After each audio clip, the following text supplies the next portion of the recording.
ఈ రాష్ట్రంలో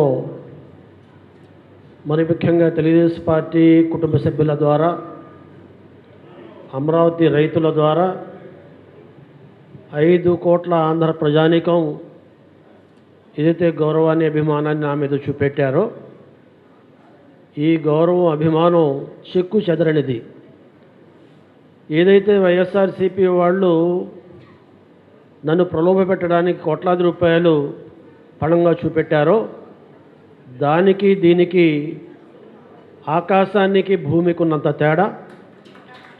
ఒకవేళ అల్లాహతాలా నా మనసులో ఒక పవిత్రమైన ఆశయం సాధించాలనే ఉద్దేశంతో ఆ సంకల్పం ఇవ్వటం బట్టి చెరగని అభిమానం, చెక్కు చెదరని అభిమానాన్ని అమరావతితో పాటు నాకు కూడా ప్రసాదించారు అల్లా దయ వల్ల.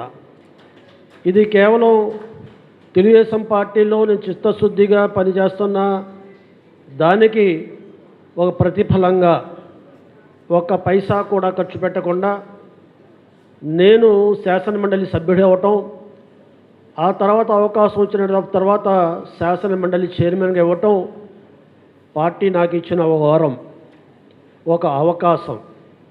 ఈ అవకాశాన్ని సద్వినియోగం చేసి పార్టీ నా మీద ఇచ్చిన బాధ్యతని గుర్తెరిగి పార్టీ రుణాన్ని తీర్చుకునే అవకాశం కూడా ఈ శాసన మండలిలో 3 రాజధానుల బిల్లు వచ్చినప్పుడు నేను నా కర్తవ్యాన్ని, నా బాధ్యతని, నా ఎదురుగుండా చంద్రబాబు నాయుడు గారు కూర్చున్నప్పుడు ఆయన తపన, ఆయన ఆలోచన వృధా పోకూడదు, ఆయన ప్రయత్నం నీరు కారిపోకూడదు, నేను కూడా ఆయనతో పాటు సహకారంగా ఉండాలనే ఒక చిత్తశుద్ధితో ఆనాడు నిర్ణయం తీసుకోవడం జరిగిందనే విషయానికి కూడా ఈ సందర్భంగా మనం చేస్తున్నాం. దానికి తోడుగా ఆనాడు 29 మంది శాసన మండలి సభ్యులు ఉన్నారు. లోకేష్ బాబు గారు కానీ, పెద్దలు గౌరవనీయులు ఆనాడు ప్రతిపక్ష నాయకుడు కూడా ఇల్లుమల రామకృష్ణుడు గారు కానీ, మరి అశోక్ బాబు గారు కానీ, 29 మంది కూడా చెక్కు చెదరకుండా బలంగా ఎటువంటి ప్రలోభాలు, నాకెంత ప్రలోభాలు ఇచ్చారో అక్కడ కూడా ప్రలోభాలు ఇచ్చారు. శాసన మండలి సభ్యులు ప్రలోభాలకి లొంగట్లేదు కాబట్టి ఏదో రకంగా నన్ను లొంగొట్టి ఉదయం నుంచి సాయంత్రం వరకు నన్ను బెదిరించి, భయపెట్టి నన్ను తన ఆలోచనలకు అనుగుణంగా మార్చాలని సర్వవిధాల ప్రయత్నం చేసిన విషయం అంటే ఇక్కడ నేను చెప్పదలుచుకుంది, తెర మీద ఉన్నాను, తెర వెనకాల 29 మంది శాసన మండలి తెలుగుదేశం పార్టీ సభ్యుల మరి సపోర్టు, బలం ఆనాడు నైతికంగా నాకు ఉండటం మూలంగా ఆ రోజు ఆ నిర్ణయం తీసుకోవడం జరగటానికి కారణభూతులయ్యారనే విషయాన్ని కూడా ఈ సందర్భంగా మీకు మనవి చేస్తున్నా. సోదరులారా, ఎప్పుడూ కూడా శాసన మండలి ప్రజల్లోకి రాదు, ప్రజల్లో ప్రాచుర్యం చెందదు. ఎప్పుడు కూడా శాసనసభే ఎప్పుడు కూడా అక్కడ ప్రజల మనసుల్లో, ప్రజల్లో ప్రాచుర్యం చెందుతూ ఉంటుంది. అటువంటి సందర్భంలో 151 మంది కలిసి ఏకగ్రీవంగా తీర్మానం చేసి మరి ఏదైతే మరి తీర్మానాన్ని శాసనమండలికి పంపించారో ఆ తీర్మానాన్ని అడ్డుకట్ట వేయటానికి కేవలం 29 మంది శాసనమండలి సభ్యులతో ఆనాడు మరి లోకేష్ బాబు గారు కానీ, అదే రకంగా యనమల రామకృష్ణుడు గారు కానీ ఏదైతే వాళ్ళు ఆనాడు వ్యూహరచన చేశారో దాంట్లో వైఎస్ఆర్సీపీ వాళ్ళు చిత్తు కాక తప్పలేదనే విషయాన్ని సందర్భంగా మనం చేస్తున్నా. మొట్టమొదటిసారిగా ఆనాడు Jandhyala Ravishankar advocate, high court advocate గారిని కూడా ఇక్కడ మనం తలుచుకోవాల్సిన అవసరం ఉంది. ఆ రూల్స్ ఫ్రేమ్ చేసేటప్పుడు, శాసన మండలి యొక్క రూల్స్ రాసేటప్పుడు మరి రూల్ 74 అనే రూల్ పెట్టారు. ఆ రూల్ ప్రకారంగా చర్చ జరగాలని శాసన మండలిలో ప్రతిపక్ష పార్టీ అయిన మరి యనమల రామకృష్ణుడు గారు నోటీస్ ఇచ్చారు. ఆ నోటీస్ ప్రకారంగా చర్చ జరగడానికి వీల్లేదు, దాన్ని మీరు అనుమతించడానికి వీల్లేదని చాలా గందరగోళం చేశారు, చాలా ఒత్తిడి తీసుకొచ్చారు. అయినా కూడా ఆ చర్చ జరగవలసిందని చెప్పి ఆనాడు నిర్ణయం తీసుకోవటం, ఆ నిర్ణయం మూలంగా నైతికంగా బిల్లు అక్కడే ఓడిపోయిందనే విషయాన్ని కూడా ఈ సందర్భంగా గమనించాలి. 74 రూల్ 74 ప్రకారంగా ఏదైతే బిల్లు 3 రాజధానుల బిల్లు తీసుకొచ్చారో ఈ సభ దాన్ని డిజోన్ చేస్తుంది, దీన్ని మేము అంగీకారంలో తీసుకోవట్లేదు, దాన్ని పరిగణలో తీసుకోవట్లేదు అనేది ఒక తీర్మానం ఆ రోజు మరి శాసనసభలో తీర్మానం చేయటమే కాకుండా ఆనాడు 27 మంది ఒక ఇద్దరిని మట్టుకు మార్చగలిగారు. 27 మంది శాసన మండలి సభ్యులు ఓటింగ్ జరిగితే మరి ఆ తీర్మానం 74 రూల్కి మరి డిజోన్ చేసే రూల్కి సపోర్టుగా 27 మంది ఓట్లు వేశారు. 9 వ్యతిరేకంగా ఓటేశారు. 5 బీజేపీ వామపక్షాలు 5, బీజేపీ వాళ్ళు 7 న్యూట్రల్గా ఉండిపోయారు, అటు ఇటు కాకుండా ఉండిపోయారు. కానీ 27 మందితో ఆ తీర్మానం నెగ్గింది.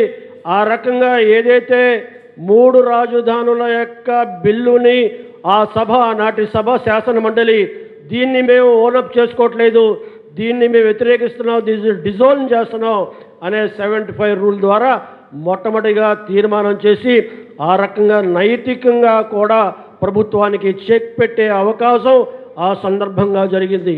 మళ్ళీ ఈ బిల్లు మీద చర్చ వచ్చేటప్పుడు లేదు సెలెక్ట్ కమిటీకి పంపించడానికి వీల్లేదు, వాళ్ళు ఇచ్చిన నోటీసు లేటుగా ఇచ్చారని ఆ సాకుతో మమ్మల్ని ఇబ్బంది పెట్టారు. ఆ రకంగా సభని జరగకుండా ఆపారు. అయినా కూడా నాకుండే పవర్స్ని బట్టి ఆ నోటీస్ని పరిగణలో తీసుకొని మరి ఆనాడు ఒక నిర్ణయం తీసుకోవడం జరిగింది. ముందుగానే 27 మంది డిజోన్ చేసిన అభిప్రాయానికి అనుగుణంగా కేవలం 9 మంది మాత్రమే వైఎస్ఆర్సీపీ వాళ్ళు వ్యతిరేకించిన ఆ ఓటింగ్ ప్యాటర్న్ దృష్టిలో పెట్టుకుని మరి ఎవరైతే వామపక్షాలు కానీ బీజేపీ వాళ్ళు కానీ న్యూట్రల్గా ఉండిపోయారో, అటు సమర్థించకుండా ఇటు వ్యతిరేకించకుండా ఉండిపోయారో అవన్నీ పరిగణలో తీసుకొని ఆనాడు మరి నాకు చెప్పే పరిస్థితి ఇప్పుడు చెప్పడం బాగుండదేమో కానీ ఏ రకంగా బెదిరించాలో ఆ రకంగా బెదిరించారు. వాళ్ళందరూ కూడా ధనవంతులు, కోటీశ్వరులు. వాళ్ళ మీద కేసులు పెడితే సుప్రీంకోర్టులో వాదించుకుంటారు, హైకోర్టులో వాదించుకుంటారు. నీకెక్కడ డబ్బు ఉంది, నువ్వు ఎలాగ బట్టగలుగుతావు, నిన్ను అంతం చూస్తావు అని కూడా బెదిరించారు. ఆ రకంగా డబ్బులతో కానీ, పదవులతో కానీ, ఉద్యోగాలతో కానీ అన్ని రకాలుగా చెప్పారు.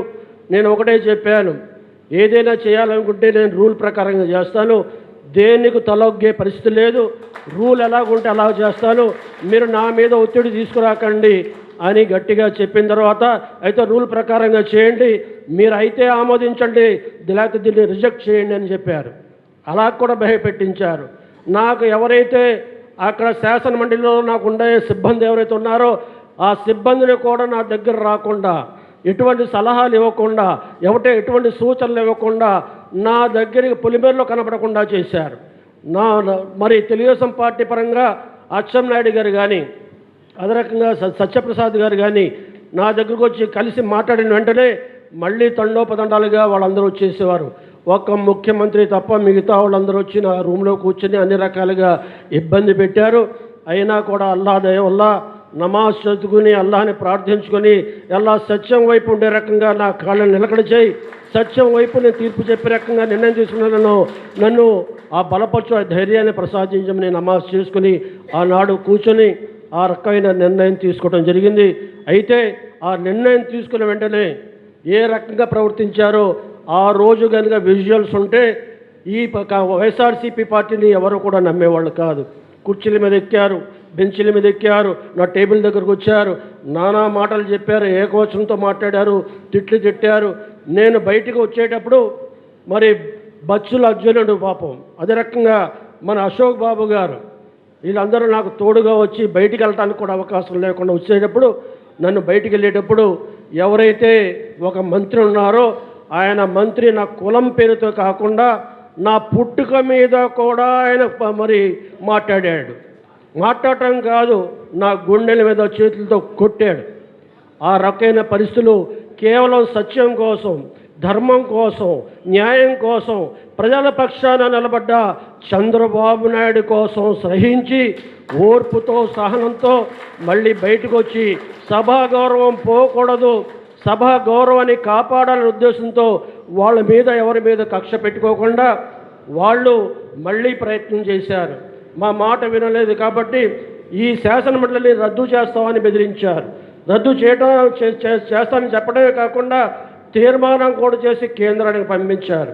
కేంద్రం నుండి ఆ తీర్మానం జరుగుద్దో లేదో కానీ షరీఫ్ మటుకు చైర్మన్గా ఉండటానికి వీల్లేదు, ఆ రకంగా మీరు షరీఫ్ని దింపడానికి మరి జనాల్లో మీరు సంతకాలు సేకరించండి, తెలుగుదేశం పార్టీ వాళ్ళకి చెప్పండి, షరీఫ్ మూలంగా శాసన మండలి రద్దు అయ్యే పరిస్థితి వచ్చింది, మీ పదవులు పోయే పరిస్థితి వచ్చింది. మీరు కనుక ఇప్పుడైనా సరే షరీఫ్ని పదవిచ్యుడు చేయడానికి మీరు మాకు సహకరిస్తే శాసన మండలి లాగా కొనసాగిస్తామని చెప్పి నన్ను చైర్మన్ పదవి నుంచి దింపడానికి కూడా వాళ్ళు చేసిన ప్రయత్నం లేదనే విషయాన్ని ప్రయత్నం చేశారనే విషయాన్ని కూడా ఇస్తున్న గమనించాల్సిందిగా మనం చేస్తున్నా. కాబట్టి ఎవ్వరూ కూడా ఏ రకంగా అయితే మొట్టమొదటి నుంచి ఈ బిల్లు వచ్చినట్టు కాడి నుంచి 27 మంది శాసన మండలి సభ్యులు ఏ రకంగా అయితే ఏక మాట మీద ఏక త్రాటి మీద పార్టీ ఆదేశాల అనుసారంగా ఉన్నారో అదే రకంగా అన్ని వేళలు కూడా కలిసికట్టుగా ఉండటం మూలంగా ఏ రకంగా కూడా వాళ్ళు అనుకున్న విషయాలు అనుకున్నట్టుగా జరగలేదు. కాబట్టి దేవుడు ఒకటే చేస్తుంటాడు, సత్యాన్ని గెలిపిస్తాడు, ధర్మాన్ని గెలిపిస్తాడు. మరొక రకంగా అధర్మాన్ని అబద్ధాలని మరి ఈ రకమైన విధానాన్ని అల్లాహ్ ఎప్పుడు ప్రోత్సహించడు. అదే జరిగింది. ఈరోజు నేను నిలబడ్డాను, మా ఎమ్మెల్సీలు నిలబడ్డారు, అదే రకంగా రైతులు మరి పోరాటం చేశారు, అదే రకంగా కోర్టులో ఉన్న న్యాయమూర్తులు కూడా మన పక్షాన్ని నిలిచారు, న్యాయం పక్షాన్ని నిలిచారు. ఆ రకంగా కూడా మనకు గెలుపు వచ్చింది. అంతేకాకుండా ఇవన్నీ గమనించిన ప్రజలు 2024లో గొప్ప తీర్పు ఇచ్చారు. వీళ్ళు ఉండటానికి వీలు లేదు, ఇతను సరైన వాడు కాదు.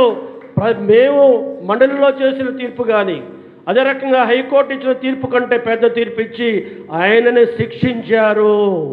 151 స్థానాలకి పోయి 11 స్థానాలకి మిగిల్చారంటే ప్రజలు ఇచ్చిన తీర్పు గొప్ప తీర్పు. ఈరోజు ప్రజలు మన పక్షాన ఉన్నారు కాబట్టి ఏదైతే రాజధాని నిర్మించాలనే సంకల్పంతో చంద్రబాబు నాయుడు ముందుకు పోతున్నారో ఈనాడు ఎన్డీఏలో కూడా మన కూటమి కావటం మన అదృష్టంగా నేను భావిస్తున్నాను.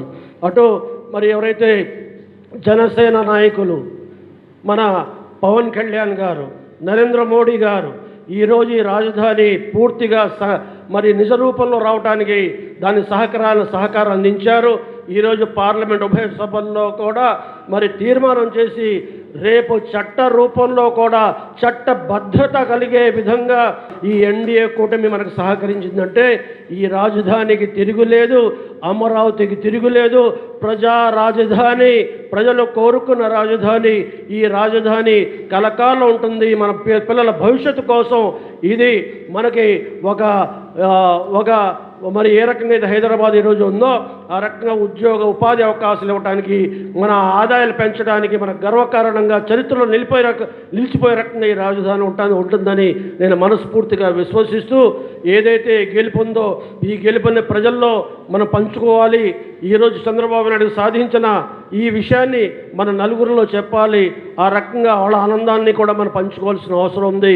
ఏదైతే అభిమానాన్ని మీరు చాటారో, ఏదైతే అభిమానాన్ని మీరు చూపారో దానికి మనస్ఫూర్తిగా అభినందనలు తెలియజేసుకుంటూ సెలవు తీసుకుంటున్నా. జై హింద్, జై తెలుగుదేశం.